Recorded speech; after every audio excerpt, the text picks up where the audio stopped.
Atención amigos, porque entrevistaron al señor Johannes Kaiser en la Metro. Vamos a ver qué nos tiene que decir a tan solo 2 días de la elección presidencial, que es la elección más importante de todas. La más importante de todas no es la segunda vuelta, es ahora. Y en el marco de esa certeza, tú tienes el tema, la incerteza, ahora tienes incerteza económica, tienes incerteza de seguridad, tienes incerteza en los colegios, tienes incerteza, no sabes si te van a atender en algún momento el sistema público de salud. Nuestro país se ha transformado de un país que tenía un sistema que entregaba certezas a un país que entrega puras incertezas, incluida la justicia, ¿no? Donde nos damos cuenta ahora de que no era nada tan monolítico y sólido y por lo demás también libre de corrupción el propio sistema judicial. Entonces, claro, cuando llega alguien y dice, bueno, vamos a ordenar esto y estas van a ser las nuevas certezas. Viene a llenar un vacío en cuanto a que no había, según sus palabras, deduzco, un representante que tomara esto. No, una demanda. Sí, lo que la gente exige es que las cosas funcionen y funcionen de una manera previsible. ¿De acuerdo? Lo que está sucediendo ahora es que no está funcionando de manera previsible. De hecho, ya la cuestión está llegando al paroxismo. Si vemos que hay gente que hace negocios con el Estado, es decir, contratistas, subcontratistas, sí, gente que le entrega insumos al Estado, están quebrando porque el Estado no paga. O sea, ¿qué tan mal estamos? Que el Estado no está pagando, no hay stock de leche en algunos CEFAM, que no hay insumos médicos en los hospitales, porque tú no vas a reducir la lista de espera si no tenés insumos médicos, estamos claros con eso, ¿no es cierto? Amigos, si el Estado quiebra, como todo el mundo va a quebrar, amigos. Porque supuestamente el Estado es el que tiene menor probabilidad de quiebra. O sea, no va a quebrar, es muy difícil que quiebre, pero bueno. Ya. Personal. Y el tema del personal se siente de alguna manera un poquitito en el ambiente que esta cuestión se está desmoronando y al mismo tiempo en las poblaciones el narco está ocupando el espacio que estaba ocupando el Estado. Los CEFAM a veces tienes que cerrarlos porque llegó algún tipo baleado que era de una banda para que no lo mate la otra banda. O sea, la situación no es... Mire, cuando este gobierno dice no, si el país está mejor que cuando lo recibimos, yo tengo la impresión... ¿Es Narnia? ¿O es Narnia? Bueno, la verdad es que no es Narnia. Son unos mentirosos. El tema es que este gobierno, para más remate, genera mucha incertidumbre todo el rato porque mienten de manera sistemática. Es un gobierno de gente muy mentirosa.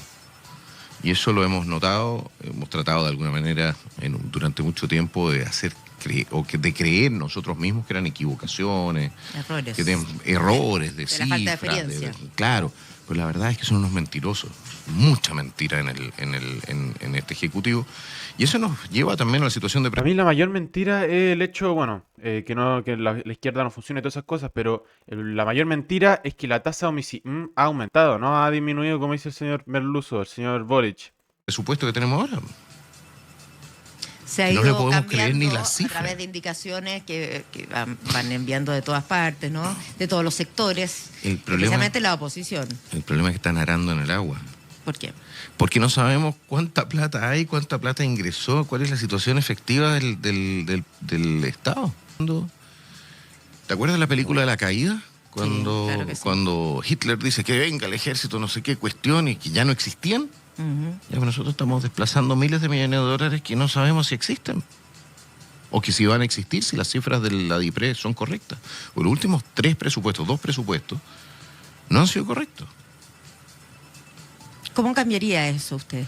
Bueno, porque de ser elegido presidente se va a encontrar con este hoyo, diciéndolo en palabras simples. Hay dos elementos que tenemos que cambiar, ¿okay? Uno que es el tema institucional que permite que el Congreso pueda controlar esto. Y el otro, bueno, es un tema de administrativo. Nosotros vamos a hacerle una auditoría al Estado y a una serie de servicios y a las empresas públicas apenas lleguemos para saber dónde estamos, por un lado, y por segundo lado, para perseguir las responsabilidades de quien resulte responsable. Vamos a poner esa... ¿Por qué pone esa voz? Porque es como la típica del Estado. Pues, bueno, vamos a perseguir la responsabilidad de quien resulte responsable. Al final no pasa nada, pero con nosotros sí va a pasar. Así que vayan apretándose ahí los cinturones, pues no se les caigan los pantalones. El segundo tema es que institucionalmente tenemos que cambiar ciertas cosas. Y yo sé que al Estado y al legislador le ha gustado nunca esta idea. Pero en la Contraloría, le vamos a poner recursos a la Contraloría para que la Contraloría tenga un departamento de seguimiento de ejecución presupuestaria. Ya.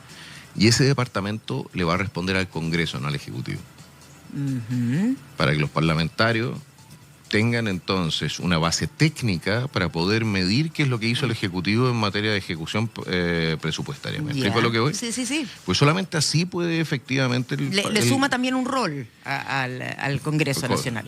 No, si el rol lo ha tenido siempre. Lo que pasa es que lo que pasa es que no tiene el instrumento técnico. Si un parlamentario...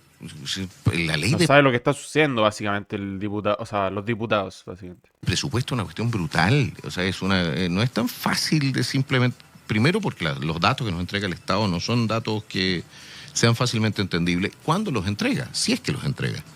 Entonces la capacidad fiscalizadora del Estado, o sea, del Congreso, queda muy en el camino. Lo que nosotros vemos en este momento es que cuando se quiebra la confianza entre el Congreso y el Ejecutivo, se produce una situación en la cual o cuando las cifras del Ejecutivo no son las que supuestamente son, se quiebran las confianzas y el Congreso termina votando a ciegas. Exacto. Y no puede ser que los parlamentarios voten a ciegas la ley de presupuesto. Eso habría ocurrido en este caso. Sin tener datos, eso es lo que está diciendo el señor Johannes Kaiser. No tienen datos, no tienen información para tomar decisiones. Cualquier persona que es un empresario y no tiene información para tomar decisiones va a tomar malas decisiones. Yo creo que ha ocurrido, el error fue anterior. Yo creo que pasó antes ya. Cuando creo que fue el segundo presupuesto, ya había especialistas internacionales que decían que el límite, o sea, ¿cómo se dice? Las previsiones de ingresos, las previsiones de déficit no calzaban. Expertos internacionales, Banco Mundial. Se subestimaban. Claro, decían que estaban siendo demasiado optimistas. O se sobreestimaban. Exactamente, que estaban siendo demasiado optimistas y por varios, o sea, por un punto y medio del Producto Interno, o sea, harta plata. Y bueno, yo creo que ahí empezaron a bicicletear, aparte de que ahí en esta administración se metieron las manos como locos, pero empezaron a bicicletear también la deuda, el déficit. Y en ese sentido ya, con poco presupuesto, usted gobernaría, llegaría a hacer varios cambios como lo que nos está planteando, entre otros, y para poder aplicar las grandes reformas que usted tiene en mente, se necesita plata. Sí. ¿De dónde? Uno quiere saber, Chile quiere saber, el ciudadano, el votante. Ya, me interesa. Eso es lo que estoy escuchando, pero ¿cómo lo va a hacer? Está como Mochato, no sé si han visto Mochato, la señora Juanita quiere saber, explíquele a la señora Juanita. No, ¿es posible o no es posible? No, es posible. Lo que pasa es que usted tiene que estar dispuesto a entrar a recortar ahí donde la plata no se debería estar gastando, para agarrar esa plata y llevarla a gastarla ahí donde sí se debe estar gastando.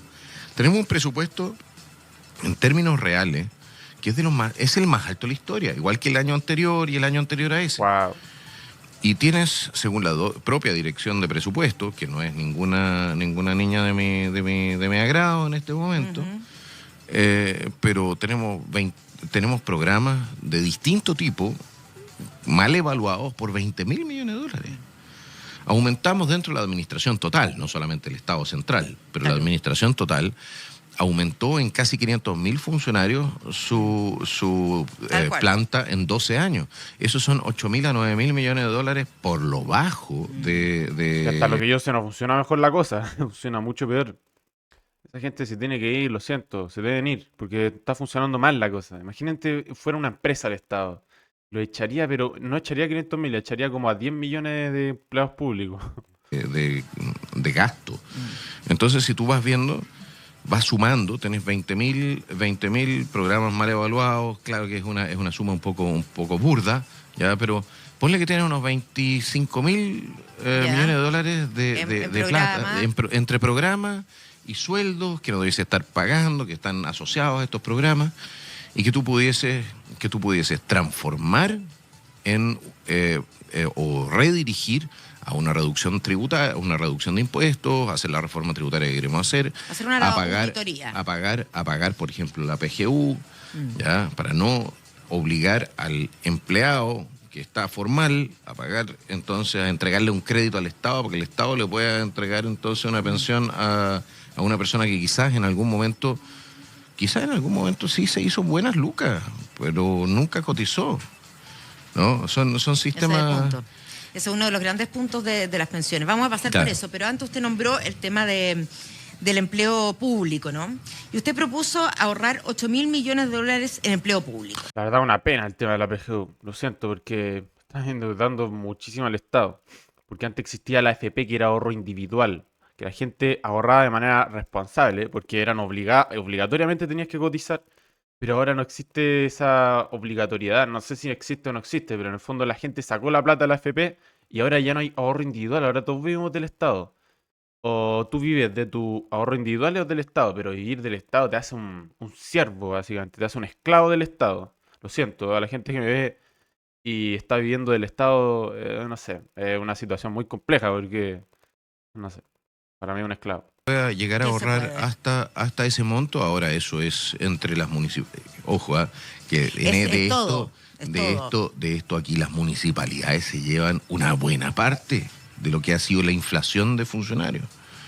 De hecho, la ley orgánica de municipalidades establece que tú te deberías poder gastar no más que 40% del presupuesto municipal en personal. Pero a través de las corporaciones han subido hasta 60 y 70%. Por eso las municipalidades tienen mucho más plata que la que tenían antes.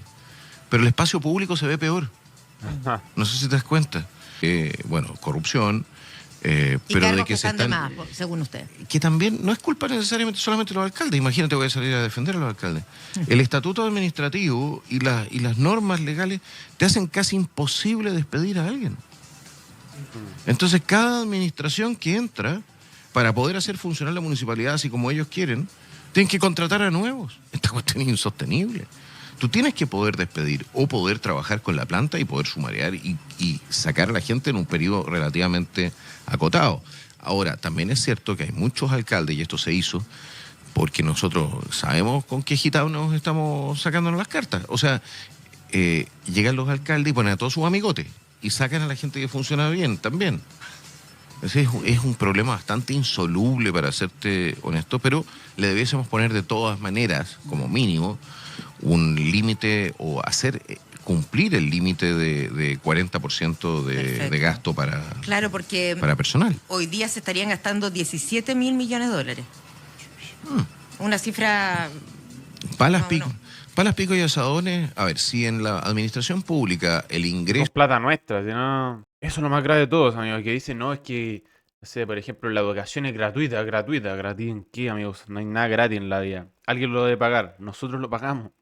Somos muy giles porque, lo siento, es una palabra muy fuerte esa, pero es porque si se nos suben los impuestos, amigos, nos suben los impuestos a todos nosotros, no solamente a los ricos, a los grandes empresarios, porque ¿qué hace el grande empresario? La empresa solamente genera utilidades. Y para seguir generando las mismas utilidades, adivinen qué tienen que hacer el empresario, subir los precios. Lo paga el consumidor, siempre los impuestos los pagan los consumidores. Eso me lo enseñaron en la clase 1 de contabilidad, amigos. Pero que quede claro, amigos, porque cuando dicen, nos vamos, una persona, un candidato presidencial, independiente si es de derecha o izquierda, vamos a subir los impuestos a los súper ricos. Bueno, al final te suben el impuesto a ti. promedio son 2,5 millones al mes, Promedio. promedio, ¿ya? Promedio, no está mala. Bueno, y tú tienes 500.000 funcionarios que tienen ese ingreso. En el gobierno central. No, En total. en total, entre Ya. municipalidades y Ya, el empleado, gobierno ya, central. ok. ¿Ya? Pues nosotros en el gobierno central hemos identificado 180 y tantos mil. Ajá, ¿Ya? ya. Entonces, evidentemente que tú tienes una cantidad de plata ahí que varía, pero que podría alcanzar los montos que te estoy diciendo. Y que De basta 8.000. para hacer una reforma tributaria, basta para entregarle suficientes recursos a carabineros, para construir las cárceles, para... La plata está, lo que pasa es que no te la puedes andar gastando en pura lecera. ¿Y qué va a pasar si es que usted decía un 40% menos, ¿no es cierto?, de este gasto público? Eso implicaría eliminar más o menos 250.000 puestos de trabajo o personas Mira, que trabajan en el, no solamente en el sector porque, público. No solamente, te recuerdo que la Contraloría Ya. identificó 86.000 funcionarios que tenían contratos en más de un órgano del Estado al mismo tiempo. Cierto. ¿Ya? Son entonces los multicontratos, los multiroot del sistema Por lo tanto, estatal. esta cifra no sería tal. Entonces la Amigos, cifra, es igual que Estados Unidos esta situación. No, sí, amigos, dejémoslo hasta ahí. Es una lata, porque lo peor de todo, amigos, es que le va a pasar lo mismo que le pasó a Elon Musk. Que le van a llegar amenazas de muerte y todas esas cosas. Porque no es fácil después arreglar el problema de que todos están, o sea, de que hay un fraude en el fisco, que hay gente que literalmente se está aprovechando del sistema y que, bueno, hay muchos también que se están aprovechando del sistema. Por ejemplo, sucede que, por ejemplo, en Estados Unidos, yo me acuerdo cuando estaba Elon Musk, decía que había encontrado a gente trabajando que tenía como 300 años de edad. 300, amigos. Habían batido un récord histórico en la humanidad de gente que vivía 300 años y seguía cobrando plata del Estado. Entonces, eso está sucediendo, me da la impresión a mí en Chile. Y lo difícil de todo esto es que después parar ese fraude, yo llegué a una conclusión la otra vez, hace un tiempo atrás, de que la única formas o una de varias formas de que pueden acabar con de llevar tal malla básicamente la gente de izquierda, sobre todo la gente de izquierda, es que tú vayas a combatirle, a dar la batalla cultural a lugares que ya tenían ganados, como la universidad, todas esas cosas, acá con tu vida, como le ocurrió a Charlie Kirk. Y la otra es acabar con los curros del Estado, el acabar con lo que está ocurriendo con el Estado, que hay gente que se está aprovechando. Porque hay gente que tiene familias que digamos son padres de familia o madres de familia que dependen de la plata del Estado y de su fraude. Entonces están dispuestos a llevarte al más allá si es que tú le acabas el curro, básicamente. Bueno, esas son las dos formas que creo yo que pueden llevarte al más allá, sobre todo la gente izquierda, como dije. Por la evidencia empírica llegué a esa conclusión, básicamente. Así que eso. Y bueno, estamos a días de la elección presidencial y estamos muy emocionados porque vamos a ver si es que los resultados de Academic Criteria eran correctos. Que vienen diciendo hace meses, y Pulso Ciudadano de la UDD también, meses diciendo no, se mantiene la segunda vuelta. Cast y Jara. Cast y Jara. Vamos a ver, amigos, vamos a ver. Amigos, se juegan todas las reputaciones estas encuestas. Si es que no llega a pasar Cast y Jara, perdieron todo tipo de credibilidad esta encuesta. Ya. Yo me voy a acordar de por vida y les voy a refregar todo el rato de que no pasó Cast y no pasó Jara. Jara lo más probable es que pase. Pero hay gente que dice que va a pasar Cast y Kaiser, amigos. Seamos realistas. Tampoco va a ocurrir eso. Ojalá Cast tenga un 40% de los votos y Kaiser un 50% de los votos, pero no va a pasar. Va a pasar lo más probable Jara y vamos a ver quién pasa segundo. Y sabemos que el que pase segundo va a ser el próximo presidente de Chile. Porque nos vamos a cuadrar todo para que pierda contra, o sea, para que Yanel Jara pierda, básicamente. Así que eso. Eh, Espero que le haya quedado claro el comentario que hice de que, bueno, eso, yo no lo voy a explicar de nuevo. Amigos, recuerden suscribirse, dejar su like para hacer unos completos basados. Ustedes son los más basados de todo. Gracias por ver este video.